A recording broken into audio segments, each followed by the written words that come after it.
Night, Chapter 6, continuing on page 93. Eleazar? The 25 whiplashes. Yes, I remember. He fell silent. A long moment went by. Juliek?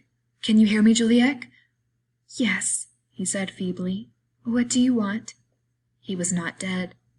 Are you all right, Juliek? I asked, less to know his answer than to hear him speak, to know he was alive. All right, Eleazar, all right. Not too much air. Tired. My feet are swollen. It is good to rest, but my violin. I thought he'd lost his mind. His violin? Here? What about your violin? He was gasping. I'm afraid they'll break my violin. I brought it with me. I could not answer him. Someone had lain down on top of me, smothering me. I couldn't breathe through my mouth or my nose. Sweat was running down my forehead and my back. This was it. The end of the road, a silent death, suffocation, no way to scream, to call for help. I tried to rid myself of my invisible assassin. My whole desire to live became concentrated in my nails. I scratched. I fought for a breath of air. I tore at decaying flesh that did not respond. I could not free myself of that mass weighing down my chest. Who knows? Was I struggling with a dead man? I shall never know. All I can say is that I prevailed. I succeeded in digging a hole in that wall of dead and dying people, a small hole through which I could drink a little air. Father, are you there? I asked as soon as I was able to utter a word. I knew that he could not be far from me. Yes, a voice replied from far away, as if from another world. I am trying to sleep. He was trying to sleep. Could one fall asleep here? Wasn't it dangerous to lower one's guard even for a moment when death could strike at any time? Those were my thoughts when I heard the sound of a violin. A violin in a dark barrack where the dead were piled on top of the living? Who was this madman who played the violin here, at the edge of his own grave? Or was it a hallucination? It had to be Juliek. He was playing a fragment of a Beethoven concerto. Never before had I heard such a beautiful sound, in such silence. How had he succeeded in disengaging himself, to slip out from under my body without my feeling it? The darkness enveloped us. All I could hear was the violin, and it was as if Juliek's soul had become his bow. He was playing his life. His whole being was gliding over the strings, his unfulfilled hopes, his charred past, his extinguished future. He played that which he would never play again. I shall never forget Juliek.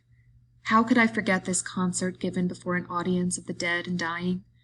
Even today, when I hear that particular piece by Beethoven, my eyes close, and out of the darkness emerges the pale and melancholy face of my Polish comrade bidding farewell to an audience of dying men. I don't know how long he played. I was overcome by sleep. When I awoke at daybreak, I saw Juliek facing me, hunched over, dead. Next to him lay his violin, trampled, an eerily poignant little corpse. We stayed in Gliwice for 3 days, days without food or water. We were forbidden to leave the barrack. The door was guarded by the SS. I was hungry and thirsty. I must have been very dirty and disheveled to judge by what the others looked like. The bread we had brought from Buna had been devoured long since, and who knew when we would be given another ration? The front followed us. We could hear the cannons very close by, but we no longer had the strength or the courage to think that the Germans could run out of time, that the Russians would reach us before we could be evacuated. We learned that we would be moved to the center of Germany. On the 3rd day at dawn, we were driven out of the barrack. We threw blankets over our shoulders like prayer shawls. We were directed to a gate that divided the camp in two. A group of SS officers stood waiting. A word flew through our ranks. Selection? The SS officers were doing the selection, the weak to the left, those who walked well to the right. My father was sent to the left. I ran after him. An SS officer shouted at my back, "Come back!" I inched my way through the crowd. Several SS men rushed to find me, creating such confusion that a number of people were able to switch over to the right. among them my father and I. Still, there were gunshots, and some dead. We were led out of the camp. After an hour march, we were arrived in the very middle of a field crossed by railroad tracks. This was where we were to wait for the train's arrival. Snow was falling heavily. We were forbidden to sit down or to move. A thick layer of snow was accumulating on our blankets. We were given bread, the usual ration. We threw ourselves on it. Someone had the idea of quenching his thirst by eating snow. Soon we were all imitating him. As we were not permitted to bend down, we took out our spoons and ate the snow off our neighbors' backs. A mouthful of bread and a spoonful of snow. The SS men who were watching were greatly amused by the spectacle. The hours went by. Our eyes were tired from staring at the horizon, waiting for the liberating train to appear. It arrived only very late that evening, an infinitely long train composed of roofless cattle cars.